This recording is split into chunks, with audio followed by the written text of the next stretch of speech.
వేప పసుపు కోసం యుద్ధాలు. దెబ్బ తగిలితే పసుపు రాస్తే అది చట్టరీత్యా నేరమట. కురుపులు అమ్మవారు వస్తే వేపాకులు వాడినా కూడా బహుళజాతి సంస్థలు మనపై నేరాలు మోపి కేసులు పెడతారట. ఎందుకంటే వాటిని వాడే విజ్ఞానం వారే కనుగొన్నారట. దీన్ని వారే పేటెంట్ చేసుకున్నారట. ఇదండి సంగతి.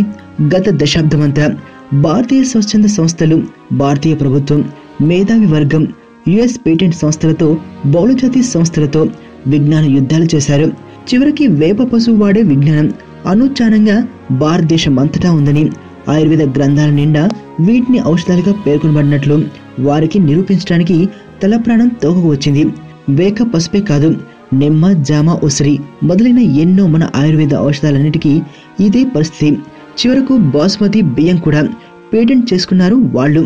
ఒకప్పుడు వేప పసుపు మనం వాడుతుంటే మూఢ నమ్మకాలని, మనల్ని వెక్కిరించిన ప్రాచ్యాతులు వాటిలోని ఔషధీయ విలువలను నేడు తెలుసుకుని వాటిని తామే కనుగొన్నట్లు పేటెంట్ చేసుకుని ప్రచారం చేయడమే కాకుండా మనల్ని వాడకుండా నియంత్రించడం చాలా హాస్యాస్పదంగాను దురాగతంగాను ఉన్నది. ఇంతటి రభసలో ఉన్న ఈ వేప పశువుల మర్మాలేమిటో మనం తెలుసుకుందాం. వేప గ్రామాల్లో నేటికి ప్రతి ఇంటి ముంగిట వేప చెట్టు నాటుకుంటారు, గొడ్లను కట్టేస్తారు. వేసవి కాలంలో వేప చెట్టు నీడని రాత్రిళ్ళు పడుకుంటారు. వేప పుల్లలతో పళ్ళు తోముకోవడం నేటికి భారతదేశం అంతటా 60% పైగా ప్రజలు పాటిస్తున్న విషయమే. వేపాకులను నూరి ఆ పసరును వంటికి రుద్దుకుని స్నానం చేస్తారు. వేప గింజల నుండి నూనెను, సబ్బులు తయారు చేయడం కూడా దాదాపుగా 400-500 సంవత్సరాలుగా మనకు తెలిసిన విషయమే. వేప తైలాన్ని 100% ఫలవంతమైన గర్భ నిరోధక పూతగా స్త్రీలు వాడేవారు. సన్యాసులు తమ కామ ప్రవృత్తులను తగ్గించుకోవడానికి కూడా ఔషధంగా వాడేవారు. వేప నుండే దీపారాధనకు ఎంతో శ్రేష్టమైనది. వేప చెట్టు కొమ్మలతో గృహోపయోగ వస్తువులను తయారు చేసుకునేవారు.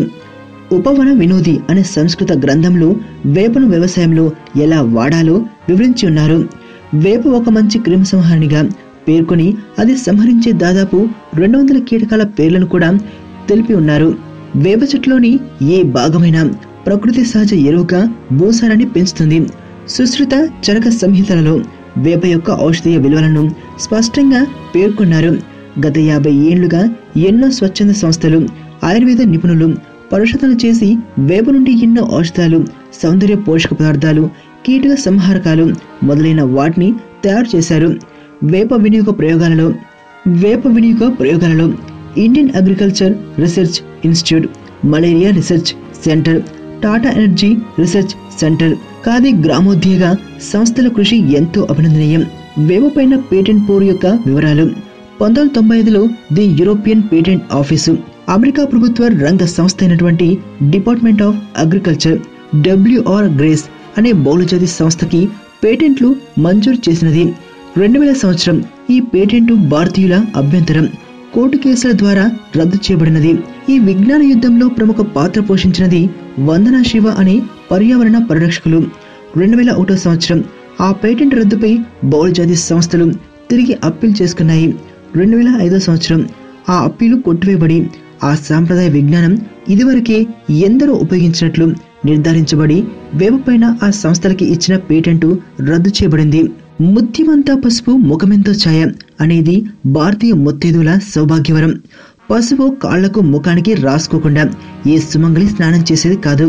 అది కేవలం చర్మ సౌందర్యం కోసం మాత్రమే కాక చర్మ కాంతి, నునుపు, పగుళ్లు లేని పాదాలు మొదలైన ఆరోగ్యదాయక పదార్థంగా వాడబడేది. పసుపు కొమ్మలను దంచి నిమ్మరసంలో 3 రోజులు నానబెట్టి బాగా ఎండబెట్టి పొడి చేసి స్వచ్ఛమైన కుంకుమ తయారు చేస్తారు.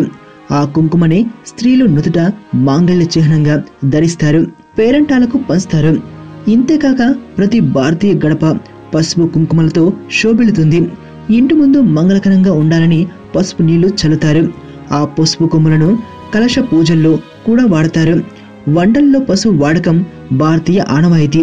పసుపు వాడకం కేవలం రంగు కోసమే కాక ఆరోగ్యదాయకం కూడా. గొంతు బొంగురుపోయినప్పుడు దగ్గు, జలుబు తగ్గడానికి పాలల్లో పసుపు వేస్తారు. నీరు మరగబెట్టి పసుపు వేసి ఆవిరి పడితే ఊపిరితిత్తుల్లో చేరిన శ్లేష్మం బయటకు వచ్చేస్తుందంటారు. పసుపును అద్దకపు రంగుగా కూడా వాడతారు. పసుపుతో తయారు చేసే ఔషధాలు ఎన్నో. అవి ఆయుర్వేద గ్రంథాల నిండా వివరించబడి ఉంది. దెబ్బ తగిలితే పసుపు రాయడంలో దాని యాంటీసెప్టిక్ లక్షణాలు తెలియజేస్తుంది. హిందూలో ప్రచురించిన వ్యాసం ఆల్జీమర్ డిసీజ్ మతిమరుపు ఉద్రేక ప్రవర్తనకు పసుపును వాడితే రోగం నయమవుతుందని కనుగొన్నారు. అంతేకాకుండా డాక్టర్ చింతపల్లి వీరాయ్ న్యూయార్క్లోని అమెరికన్ హెల్త్ ఫౌండేషన్ సభ్యుడు. అతని సహా డాక్టర్లు పశువుని క్యాన్సర్ జబ్బును నయం చేసే ఔషధంగా వాడటం కనుగొన్నారు. ఈ పశువు పైన మే 1995లో America patent office Mississippi medical centre కు పేటెంట్ మంజూరు చేసింది. దీని ప్రకారం దెబ్బ తగిలితే పసుపును పూసే విజ్ఞానం వారి సొంతమైనట్లే. డాక్టర్ ఆర్ఏ మషల్కర్ అనే భారతీయ శాస్త్రజ్ఞుడు ఈ పేటెంట్ మంజూరుపై అభ్యంతరం వ్యక్తం చేస్తూ కేసు వేశారు. వారు అమెరికా పేటెంట్ ఆఫీస్తో విజ్ఞాన యుద్ధం జరిపి ఈ మధ్యకాలంలో అది ప్రాచీన విజ్ఞానమని నిరూపించారు. చివరికి పశువుపై పేటెంట్ రద్దు అయింది. ఇలా ఈ విజ్ఞాన యుద్ధాలతో మన శక్తియుక్తుల్ని దారపోసుకోవాల్సిందేనా? మన ప్రాచీన వైద్య గ్రంథాల్లో దాదాపు 1,50,000 ఔషధ మొక్కల వివరణ ఉన్నాయి. మన ప్రాచీన వైద్య గ్రంథాలలో దాదాపు 1,50,000 ఔషధ మొక్కల వివరణలు ఉన్నాయి.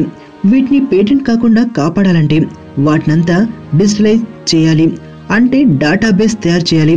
ఇది ఒక మహత్తర యజ్ఞం, చాలా శ్రమతో ఖర్చుతో కూడిన పని. అయినా దీన్ని ఒక సవాల్గా తీసుకుని ఎందరో దేశభక్తులు ఉద్యుక్తులైనారు.